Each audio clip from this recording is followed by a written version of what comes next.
High court advocate Ashok garu మీరు follow అయ్యారా discussion? అదే ఏపీలో పోలీస్ వ్యవస్థ మీద కేంద్రం ర్యాంకింగ్ కూడా ఇచ్చింది 26వ స్థానానికి.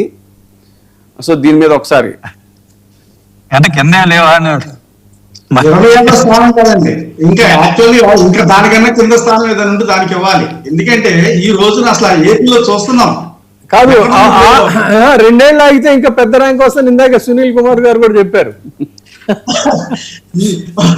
ఇప్పుడు నిజంగా ఆ ర్యాంక్ కూడా ఏమైనా పార్షాలిటీగా ఇచ్చారేమో అనిపిస్తుంది. అసలు ఆ ర్యాంక్ కాదండి, కొత్త కేటగిరీ పెట్టాల్సి వస్తుంది.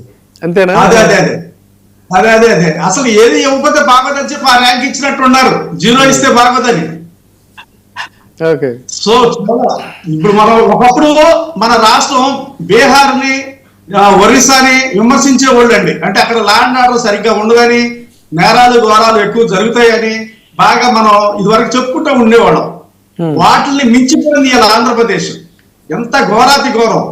అసలు ఒక ఆడమ్మాయికి నడి రోడ్డు మీద బట్టలొప్ప తీసి డబ్బులు వసూలు చేస్తున్నారు అంటే వీళ్ళని చూడండి. మళ్ళీ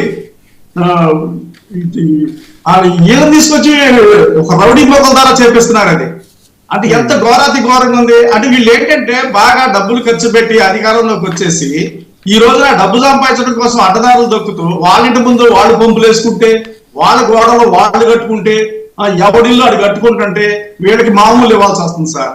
చాలా ఘోరాతి ఘోరంగా ఉంది. చాలా విషయాలు మీడియాకి రావట్లేదు. ఎందుకంటే వచ్చిన వాళ్ళకి న్యాయం జరగదని అర్థమైపోయింది. పోలీస్ వ్యవస్థ న్యాయం చేయట్లేదు, రెవెన్యూ వాళ్ళు న్యాయం చేయట్లేదు, కార్పొరేషన్ వాళ్ళు న్యాయం చేయట్లేదు, ఎవరు చెప్పుకుని న్యాయం జరగట్లేదు. మనకే కాదండి, ఈవెన్ టీడీపీలో ఉన్న సామాన్య కార్యకర్తలు ఎవరైతే ఉన్నారో వాళ్ళకి కూడా జరగట్లేదు సార్. వాళ్ళు కూడా ఎవరు పట్టించుకోవట్లేదు. అధికారంలో ఎవరైతే ఉన్నారో వాళ్ళు మాత్రమే దీన్ని ఎంజాయ్ చేస్తున్నారు. కాదు, నేను ఇద్దరిని అడుగుతున్నానండి. ఒకప్పుడు ఇలాంటి సంఘటనలు జరిగితే వెంటనే కోర్టులు సుమోటోగా కేసులు టేకప్ చేసేవి, ఎన్హెచ్ఆర్సీ కూడా చాలా తీవ్రంగా స్పందించేది. ఎందుకు ఇప్పుడు అలా జరగడం లేదు అని జస్ట్ ఒక లేమన్ గా నేను అడుగుతున్నా. అంటే కింద పైన డబుల్ ఇంజిన్ సర్కార్ కాదండి, డబుల్ ఇంజిన్ బుద్ధితే అలానే ఉంటుంది. అంతేనా? డబుల్ ఇంజిన్ సర్కార్ అంటే అదే మనకు అర్థం కాలేదు. కానీ ఒక ఇంజిన్ బుద్ధితే వెళ్ళి ఇంకో ఇంజిన్ కింద పడతాం అన్నమాట. అదే డబుల్ ఇంజిన్ సర్కార్. చాలా బాధాకరం. అంటే ఇప్పుడు ఎవరికి వెళ్ళి చెప్పుకోవాలి ఈ బాధితులు వీళ్ళంతా ఇంత దారుణంగా, అంటే అమానవీయ ఇన్హ్యూమన్ యాక్టివిటీస్ అండి ఇవన్నీ కూడా.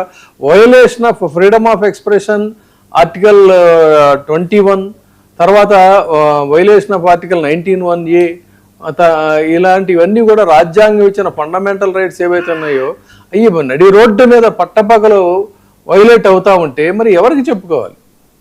అశోక్ గారు, ఎవరికీ చెప్పుకోలేమండి. అయితే చేతనైతే డబ్బులు ఇచ్చి బతకాలి, లేదంటే రాష్ట్రం వదిలిపెట్టి పారిపోవాలి. 2 మార్గాలు.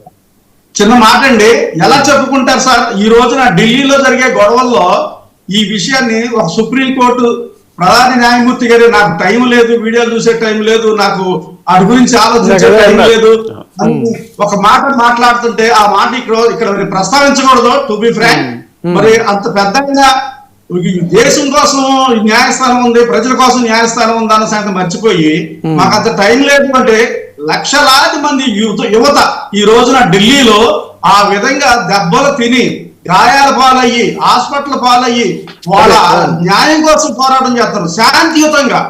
శాంతియుతంగా న్యాయం కోసం పోరాటం చేస్తారు. దాని మీద డిస్కస్ చేసాం, దాని మీద కూడా చేసాం. అంటే దారుణంగా పిల్లెట్స్ కూడా ప్రయోగించడం అనేది చూస్తే ఇందాక సునీల్ కుమార్ గారు చెప్పారు. ఎట్ ఏ టైమ్ బుల్లెట్ అయినా పర్వాలేదు కానీ పిల్లెట్స్ అని ఒక్కసారిగా వెళ్తాయి. అవి అసలు ఎంత ప్రమాదం అనేది కూడా మనం డిస్కస్ చేసాం. సో దాని మీద కూడా ఇప్పుడు ఏంటంటే కోర్టులు సరే మొత్తం ఆ రిపోర్ట్స్ అన్ని కూడా జాగ్రత్త పెట్టండి అని అయితే చెప్పాయి. మరి ఏమవుతుంది అనేది అయితే తెలియదు, మనం చూడాలి.